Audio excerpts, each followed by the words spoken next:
Primeira história. Intitulada, Minha mãe me fez acreditar que o marido dela era meu pai e permitiu que ele me abusasse.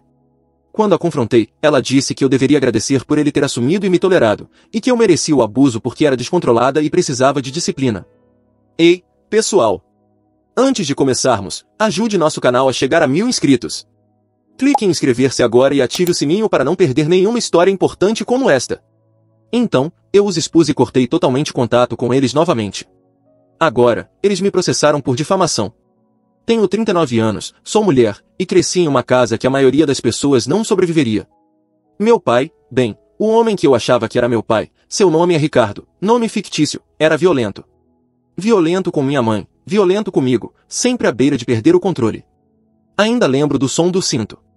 A forma como ele jogava objetos primeiro. Os momentos silenciosos antes da tempestade me treinaram a ler humores como se fosse uma habilidade de sobrevivência. E era. Ele costumava bater na minha mãe, até o dia em que eu cresci o suficiente para me colocar entre eles. Depois disso, eu me tornei seu saco de pancadas favorito. E minha mãe também. Ela permitiu. Isso é o que mais me assombra. Eu poderia desculpar um monstro por ser um monstro. Mas eu não conseguia entender como ela podia assistir aquilo acontecer e chamar de disciplina. Ele já havia sido preso por violência doméstica antes. Mas sempre encontrava um caminho de volta para casa. Nos mudávamos muito a cada poucos anos, geralmente logo depois que um novo conselheiro escolar desconfiava ou o conselho tutelar começava a investigar. Minha mãe dizia que era para recomeçar do zero, mas sempre pareceu uma fuga. Lembro-me de implorar para que ela o deixasse quando eu era pequena. Chorando e implorando literalmente. Ela apenas dizia que tinha 3 filhos, nenhum diploma universitário e nenhuma experiência de trabalho, Ricardo não a deixava trabalhar, e o que ela deveria fazer? Na mente dela, aguentar aquilo era a maneira de manter todos nós juntos. Juntos significava presos no inferno, mas acho que isso é subjetivo. Ninguém da minha família jamais enfrentou ele. Nenhuma vez. Nem meus irmãos mais novos. Eu fui a única que reagiu, e paguei por isso com hematomas, confiança quebrada e uma vida inteira de respostas de medo que ainda não consigo eliminar. Eles ainda estão juntos, a propósito. Trabalhei duro para escapar de tudo isso. Coloquei-me na escola sozinha, conquistei bolsas de estudo e assumi empréstimos estudantis quando precisei. Observei minha mãe sofrer e prometi a mim mesma que nunca dependeria financeiramente de ninguém. Hoje, sou médica. Administro uma grande clínica em uma cidade a mais de 1.600 quilômetros deles. Não tenho contato com Ricardo há quase uma década. Minha mãe, às vezes sim, às vezes não, dependendo de quanta autopreservação eu pratico. Desde 2020, a necessidade de serviços de saúde mental e abordagem voltada para traumas na minha região explodiu. Tenho contratado profissionais sem parar desde o início da pandemia. Bons profissionais são raros e difíceis de manter. Participo de um grupo online de proprietários de clínicas na minha área. É basicamente onde desabafamos, compartilhamos dicas e recebemos apoio de pessoas que estão na mesma luta. Honestamente, tem sido um salva-vidas. Então, alguns meses atrás, alguém no grupo compartilhou uma nova ferramenta gratuita de verificação de antecedentes. Estava sendo elogiada como super detalhada. Resolvi testá-la pesquisando meu próprio nome. Eu já sabia o que havia no meu registro, apenas curiosidade normal. Mas o que apareceu não era o que eu esperava.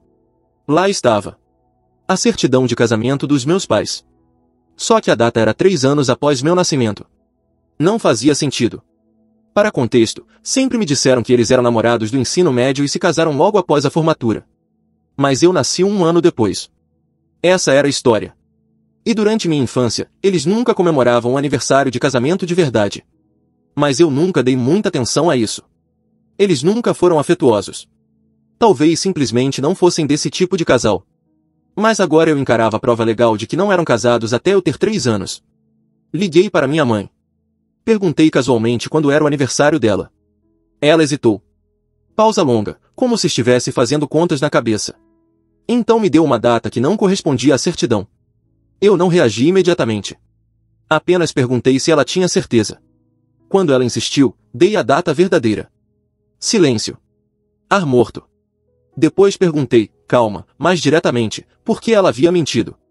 Ela me deu uma resposta ensaiada sobre como nunca quiseram que eu soubesse que nasci fora do casamento. Que havia um estigma na época. Que isso teria me machucado. Fiquei furiosa. E, por baixo disso, desconfiada. Algo na história dela não batia. Você não esconde algo tão grande por 39 anos apenas por uma vergonha ultrapassada. Eu sentia que havia mais. Muito mais. Então desliguei e pedi kits de DNA da Ancestry e 23andMe, com entrega rápida. Na manhã seguinte, tirei uma foto dos 2 kits na mesa da cozinha e mandei para ela. Disse direto: estou muito irritada para conversar agora. Mas quero ligar na sexta-feira. Essa será sua única chance de me contar tudo antes que os resultados cheguem. Se eu descobrir mais mentiras depois, terei que reconsiderar ter você na minha vida. Ela concordou. A sexta-feira chegou. Passei a manhã inteira andando de um lado para o outro antes de discar o número dela. Ela soava cansada. Nervosa. Contou que engravidou no ensino médio. Seu namorado na época, alguém sobre quem eu nunca tinha ouvido falar, da família dele, descobriu e foi levado para a Flórida. Ela nunca mais o viu. Então conheceu Ricardo, que concordou em assumir o papel de meu pai. Por um instante, senti alívio. Como se isso explicasse por que Ricardo me tratava como se me odiasse. Talvez eu não fosse dele. Talvez aquela desconexão, aquela violência, aquela falta de amor. Talvez tivesse uma razão. Mas então veio a onda de traição. Porque, se ele não era meu pai biológico, significava que minha mãe permitiu que um homem sem laços sanguíneos comigo me abusasse durante toda a minha infância. Me batesse. Me aterrorizasse. Me chamasse de coisas que nenhuma criança deveria ouvir. E ela deixou acontecer. Ela o escolheu. E não só isso, permitiu que ele me adotasse. Era como se meu corpo não conseguisse conter toda a raiva de uma vez. Perdi o controle. Gritei. Disse coisas das quais não me orgulho. Não foi elegante. Foram anos de terapia e progresso desmoronando em 10 minutos. Disse a ela que ela me decepcionou de todas as maneiras que uma mãe pode decepcionar um filho. Perguntei como pôde me entregar a alguém que claramente me odiava. Ela chorou. Disse que eu estava sendo injusta. Que fez o que tinha que fazer. Que Ricardo provia. Que eu era jovem demais para entender. Não, eu não era. Eu vivi tudo isso. Passei a adolescência contando os dias até poder sair legalmente daquela casa. Os 20 anos reconstruindo a mim mesma do zero. Os 30 tentando me tornar alguém estável, segura e reconhecível em relação ao que fui forçada a ser. Depois daquela ligação, o PTSD que eu tinha lutado tanto para controlar voltou com força total. Como se meu cérebro tivesse dado rewind, e cada memória antiga retornasse com detalhes nítidos. A textura do carpete sob meus joelhos quando eu era obrigada a ajoelhar. O som da caminhonete de Ricardo entrando na garagem, e meu estômago virando imediatamente. Eu não conseguia dormir. Não conseguia me concentrar. Comecei a ter pesadelos de novo. Tudo que eu havia construído, toda a estabilidade e calma, parecia estar se dissolvendo. Tentei pesquisar grupos de apoio, fóruns, qualquer coisa para pessoas como eu. Pessoas que descobriram tarde que foram adotadas. Pessoas que cresceram em lares violentos e ainda tiveram que enfrentar outra camada de crise de identidade por cima disso. Mas não é uma situação comum. Eventualmente, quebrei uma das minhas próprias regras. Publiquei no Facebook. Apenas um post curto na minha conta privada. Perguntando se alguém conhecia grupos de apoio ou recursos para pessoas lidando com descoberta tardia sobre seus pais e traumas de infância. Eu nunca posto coisas vulneráveis assim nas redes sociais. Mas eu estava desesperada. E, curiosamente, funcionou. Uma amiga viu meu post no Facebook e me enviou uma mensagem privada. Ela me conectou com uma pesquisadora na Califórnia que se especializa em algo chamado trauma de identidade, que eu nem sabia que existia, mas faz tanto sentido. Através disso, entrei em um grupo de apoio online para pessoas que descobriram mais tarde na vida que foram adotadas, concebidas por doadores ou enganadas sobre a paternidade. Muitos deles também tiveram infâncias traumáticas. Foi um alívio enorme não me sentir mais um caso raro. Eu não estava mais sozinha. Mais ou menos na mesma época, comecei a me conectar com parentes distantes encontrados nos 2 kits de DNA. A maioria eram primos de 2º e 3º grau, pessoas com árvores genealógicas que não se pareciam em nada com a minha. Comecei a restringir as possibilidades. Alguns parentes foram mais úteis que outros. Mas, eventualmente, juntei algumas peças que não batiam com o que minha mãe havia me contado. Percebi, rapidamente, que ela havia mentido de novo. O homem que ela dizia ser meu pai biológico. Impossível. Com base no DNA e nas árvores que eu havia triangulado, aquele homem nem era parente distante.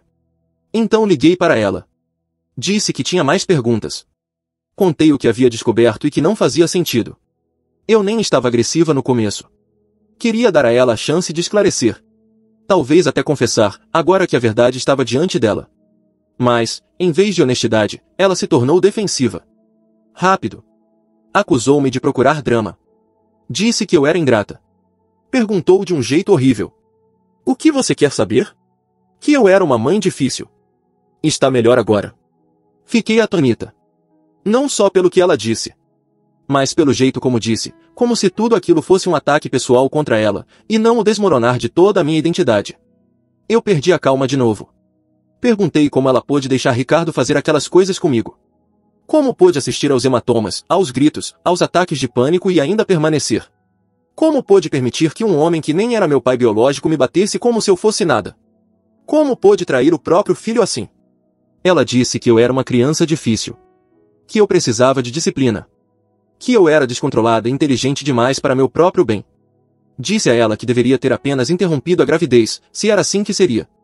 Que ela arruinou minha vida. Permitir que alguém como Ricardo me criasse foi pior do que não ter nascido. Novamente, não foi meu melhor momento. Não me orgulho disso. Mas eu tremia de raiva, como se cada grito suprimido da minha infância finalmente tivesse voz. Desliguei e bloqueei-a. De novo. Uma semana se passou. Talvez 10 dias. Então recebi um envelope pelo correio. Sem remetente. Dentro, uma carta de cessar e desistir de 8 páginas. Cheia de ameaças legais. Acusando-me de difamação. Exigindo que eu tirasse meu post do Facebook, mesmo que não mencionasse nomes ou qualquer coisa identificável. Era apenas eu falando sobre minha experiência. Minha verdade. Aparentemente, Ricardo e minha mãe tinham capturas de tela de tudo. Eu os tinha bloqueado no Facebook por quase 10 anos, então nem sei como eles conseguiram. Provavelmente através de algum parente em comum que ainda observa e reporta. Mas aquela carta me levou direto de volta aos 12 anos. De volta àquele lugar onde o medo e o silêncio eram sobrevivência. De volta a um mundo onde falar significava punição. Só que, desta vez, não sou mais criança. E não tenho mais medo de Ricardo, da mesma maneira que antes. Não o suficiente para recuar. A questão é, eu nunca menti. Nenhuma vez. Cada palavra que publiquei era verdadeira. Não há lei contra falar sobre seu próprio trauma. E mesmo que eu ainda não tenha toda a informação, tenho o direito de buscá-la. Ainda assim, isso me abalou. Não posso fingir que não. Uma coisa é cortar contato com seu abusador. Outra completamente diferente é se levantar e falar sobre isso. E depois ter a mesma pessoa tentando te silenciar com ameaças. Há um tipo diferente de violação nisso. Como se ainda achassem que possuem sua história. Sua voz. Então agora estou contratando um advogado não apenas para me proteger. Mas porque não vou permitir que me intimidem até desaparecer. Trabalhei duro demais para sair daquela casa. Trabalho duro demais para encontrar minha paz. E trabalho duro demais para me reconstruir. Estou mudando meu sobrenome. Não porque tenho vergonha de quem sou. Mas porque não carregarei mais o nome deles. Não quero andar por aí com a sombra de Ricardo seguindo cada assinatura, cada credencial, cada correspondência. Ainda tanto que não sei. Ainda não sei quem é meu pai biológico. Não sei se ele está vivo ou morto. Não sei se ele sequer sabe que eu existo. Mas vou descobrir, mesmo que leve anos. Porque estou cansada de não saber de onde venho. Cansada de outras pessoas decidirem o que posso saber sobre minha própria vida. E, honestamente, cansada de proteger pessoas que nunca me protegeram.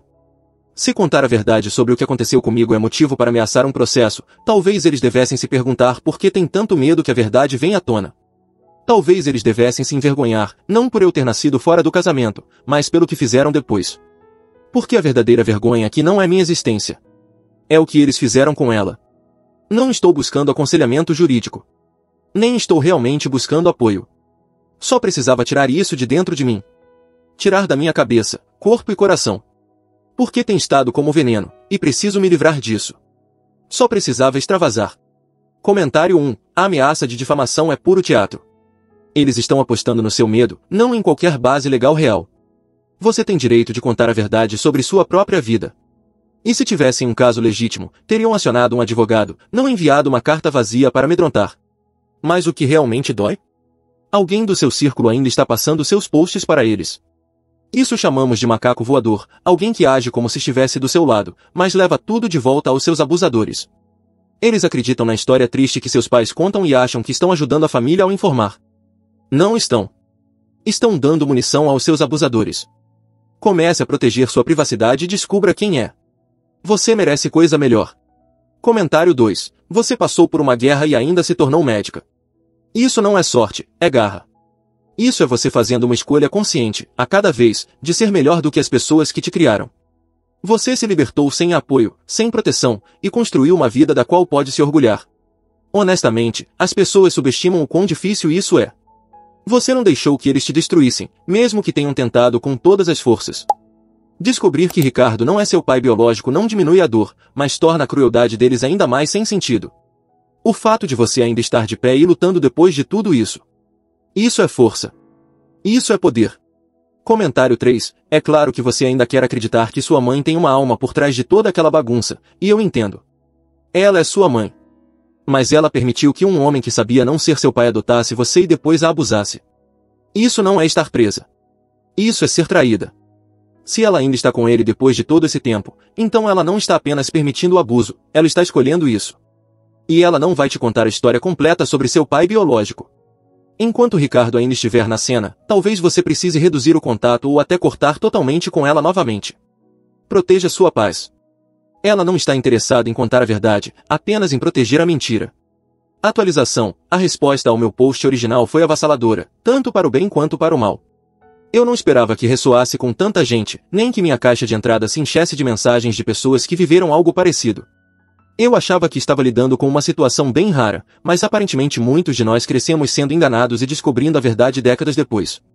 O apoio significou mais do que consigo descrever, e li cada mensagem. Também recebi muitos avisos de pessoas lembrando que só porque alguém compartilha DNA com você, não significa que seja seguro.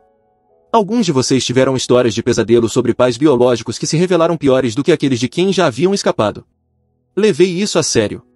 Mantive minha guarda enquanto continuo explorando essa parte da minha história. Sem expectativas, apenas informação. Agora, sobre a parte legal, a carta de cessar e desistir. Total blefe.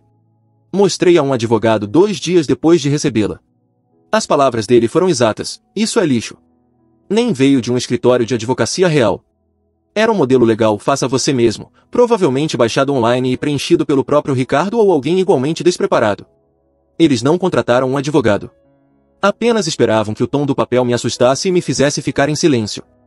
Respondemos formalmente, afirmando que nada do que postei era difamatório e que eu tinha todo o direito legal de falar sobre minha experiência de vida. Também incluímos um aviso claro. Se continuassem a me assediar ou aumentassem as ameaças, tomaríamos medidas legais não apenas por assédio, mas por sofrimento emocional e intimidação. Isso escalou imediatamente. Mas a história não parou por aí. Algumas semanas depois, uma prima entrou em contato. Mantemos baixo contato há anos, mas ela disse que precisava esclarecer algo. Aparentemente, foi ela quem mostrou meu post no Facebook aos meus pais. Ela não imaginava que isso iria escalar assim. Em suas palavras, achei que talvez ajudasse sua mãe a ver o quanto te machucou. Ela admitiu que estava errada e pediu desculpas. Agradeci a honestidade, mas disse que limitaria a comunicação dali em diante. Ela teve boas intenções, mas agiu sem meu consentimento, e isso me custou.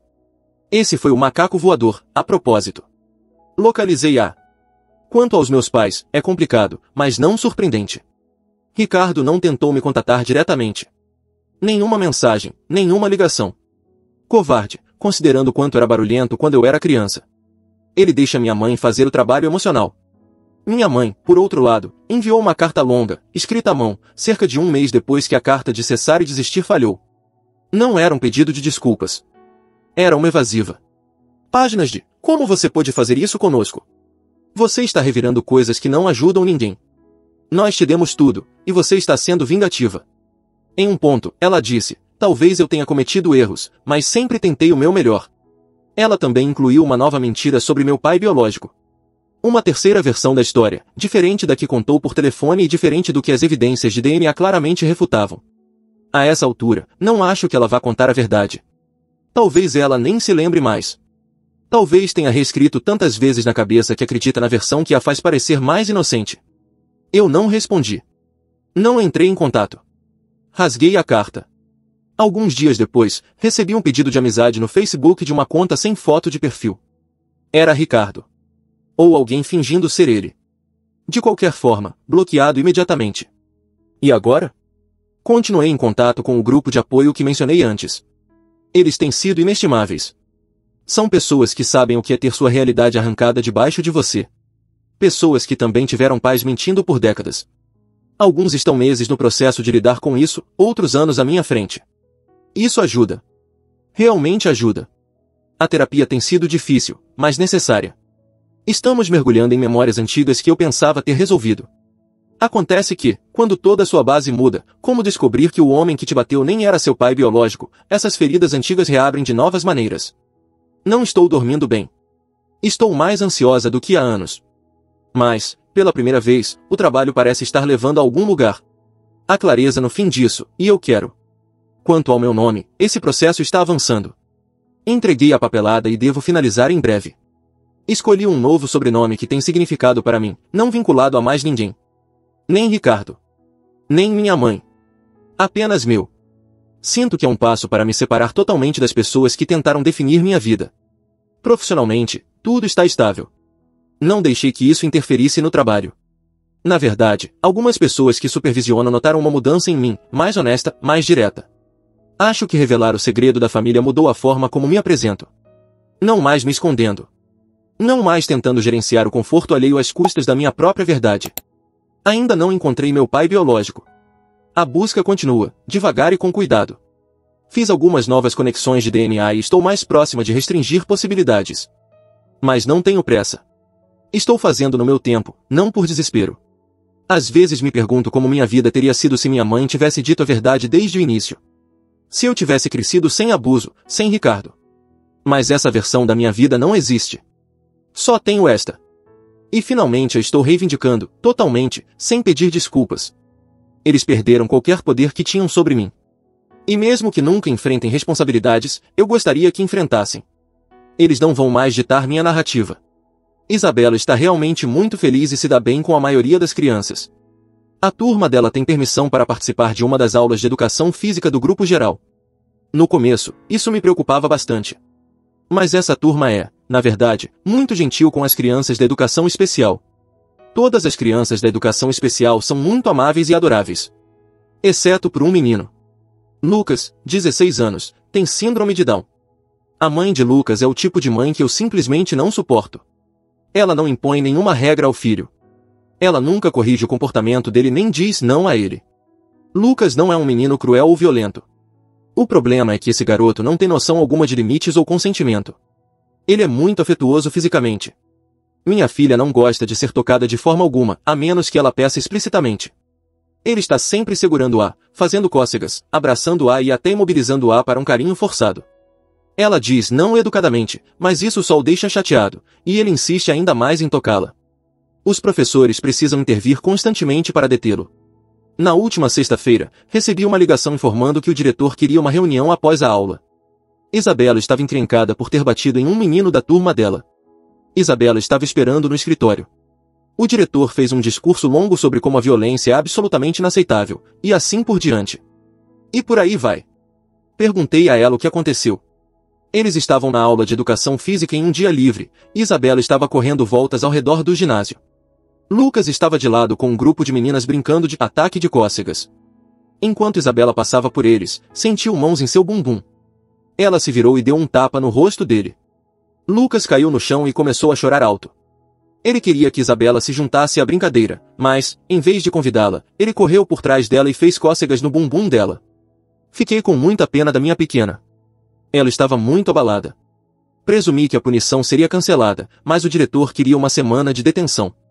Fiquei chocada. Ela achou que estava sendo assediada. Foi autodefesa. O diretor disse que Lucas não estava realmente assediando-a. Ele estava apenas brincando. Mesmo que fosse, nenhum tipo de violência é tolerado. Perguntei se Lucas seria punido por tocar o bumbum da minha filha, e ele disse que não. Ele tem síndrome de Down, não sabe o que está fazendo. Eu desabafei com o diretor. Você vai deixá-lo se formar e mandá-lo para o mundo como adulto achando que é aceitável chegar por trás de meninas e tocar seus bumbuns? Ele precisa aprender que esse comportamento não é correto. O diretor manteve a mesma desculpa idiota. Saí furiosa e levei Isabela para comer pizza. A mãe de Lucas ficou ligando incessantemente para o meu celular, mas eu a ignorei.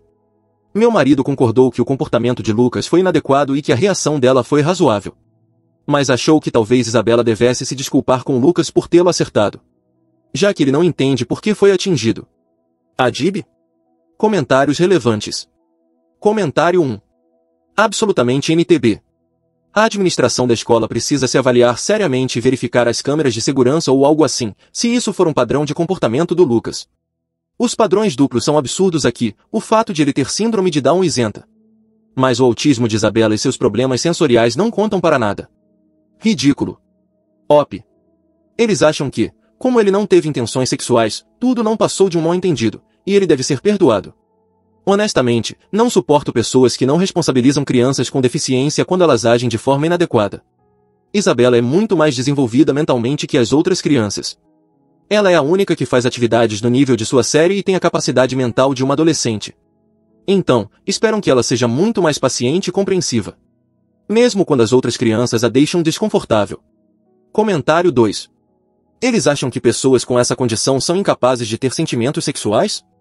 Porque, quando os hormônios dele começarem a agir, e ele realmente começar a querer esse tipo de coisa, ele não terá ideia de como se comportar e vai acabar machucando pessoas. Ele precisa aprender sobre consentimento o quanto antes. Op. Não consegui incluir isso no post por causa do limite de caracteres. Mas mencionei isso ao diretor. Ele pareceu chocado e enojado por eu sugerir que Lucas poderia ter intenções sexuais. Acho que ele realmente acredita que Lucas tem a mentalidade de uma criança pequena, e isso o torna incapaz de sentir desejo. Mas ele é um menino de 16 anos. Não é algo impossível. Infelizmente, a mãe dele parece pensar o mesmo. Comentário 3. Políticas de tolerância zero são absurdas por esse motivo. Ela estava apenas se defendendo depois de ser tocada sem seu consentimento. E presumo que ela já tenha dado avisos a Lucas antes desse incidente ou tentado reforçar seus limites. Eu, honestamente, insistiria na questão de ensinar limites a Lucas e escalaria o problema, se os professores tentassem justificar o comportamento novamente. Sinto muito que sua filha tenha passado por isso. Espero que ela esteja bem. E é completamente injusto que ela esteja sendo punida. Op. Ela reforçou seus limites várias vezes. Ela sempre diz educadamente quando ele tenta tocá-la. Mas ele apenas faz bico e tenta ainda mais, até que um professor vem detê-lo. Meu marido e o grupo de pais da turma de educação especial no chat acham que a detenção não é necessária. Mas cerca da metade do grupo acha que ela deveria se desculpar, e que devemos dizer a ela para não bater nas pessoas. Não acho que seja grande coisa. Ela nunca bateu em outra criança antes. E se ela realmente estivesse sendo assediada com intenção sexual, eu esperaria que ela batesse em quem a tocasse. Oi, pessoal. Eu realmente não esperava que meu primeiro post tivesse tanta atenção quanto teve. Tive que desativar as notificações do aplicativo do Reddit, porque meu celular estava explodindo. No meu primeiro post, falei sobre um problema recorrente que minha filha autista, Isabela, 14 anos, teve com um menino da turma dela que tem síndrome de Down. Lucas, 16 anos, não tem noção de limites e continua tentando ser fisicamente afetuoso com pessoas que não querem ser tocadas, incluindo minha filha. Na última semana, houve um incidente em que ele tocou o bumbum dela. E ela o esbofeteou. O diretor quis puni-la por bater nele. Mas não a Lucas, porque foi apenas um mal-entendido. Os comentários naquele post foram inundados com dezenas de histórias sobre pessoas com deficiências de desenvolvimento que não são ensinadas sobre limites ou consentimento, e acabam cometendo abusos sexuais. Isso, honestamente, me deixou aterrorizada pela segurança da minha filha e das outras crianças da turma. E se ele já tocou outras crianças de forma inadequada antes? E se ele fez algo ainda pior? Isabela tem um nível de desenvolvimento mental para reconhecer que o que Lucas fez foi errado. Mas não sei se as outras crianças da turma dela conseguiriam. Mostrei o post do Reddit ao meu marido. Ele leu os comentários, e eu podia ver o rosto dele empalidecer. Ele se sentiu péssimo por sugerir que ela deveria se desculpar com ele. Conversamos por um longo tempo e decidimos o que fazer. Primeiro, sentamos com Isabela. Tivemos uma longa conversa sobre limites, autonomia corporal e consentimento. Reafirmamos que se proteger daquela forma foi absolutamente a coisa certa a fazer. Ninguém deveria tocá-la assim sem sua permissão. Ela chorou e nos abraçou muito. Demos a ela total permissão para parar de ser educada com Lucas. Ele já teve recusas educadas o suficiente. Se ele continuar, que ela levante a voz, seja agressiva, grite com ele e o afaste. Não importa se ele chorar. Ela precisa se proteger. E se ele ficar agressivo ou tocá-la em algum lugar inadequado novamente, ela tem nossa total permissão para bater nele. Às vezes, é melhor estar segura do que ser educada. Vamos seguir o conselho que muitas pessoas nos comentários nos deram. Vamos registrar um boletim de ocorrência por assédio sexual e agressão contra Lucas e levar o caso acima do diretor, ao superintendente e ao conselho escolar. Dependendo de como essas reuniões forem, podemos consultar um advogado. Muito obrigada a todos por abrirem meus olhos. Vou fazer tudo o que for possível para proteger minha filha. Comentários relevantes. Comentário. Meu irmão tem síndrome de Down. Ele é muito amoroso, amigável e adora fazer as pessoas rirem. Mas ele também entende que não pode simplesmente abraçar ou tocar alguém sem permissão. Nós ensinamos isso desde cedo e reforçamos sempre. Lucas está tocando pessoas de forma inapropriada, e isso pode colocá-lo em situações perigosas também. A mãe dele e a escola estão falhando com ele. Espero que, ao você levar a questão para a diretoria e para a superintendência, tudo seja resolvido. Op. Sinto que devo reconhecer isso. Existem outras crianças na turma da minha filha com síndrome de Down, e são todas maravilhosas. Muito gentis e amáveis. Algumas têm dificuldades com regulação emocional ou seguir regras, mas não são crianças ruins de forma alguma. O problema é Lucas e a mãe dele. Obrigada por assistirem ao vídeo. Se vocês têm interesse em ouvir histórias como essa, temos muito mais para compartilhar. Basta se inscrever no nosso canal, curtir o vídeo e compartilhar com os amigos.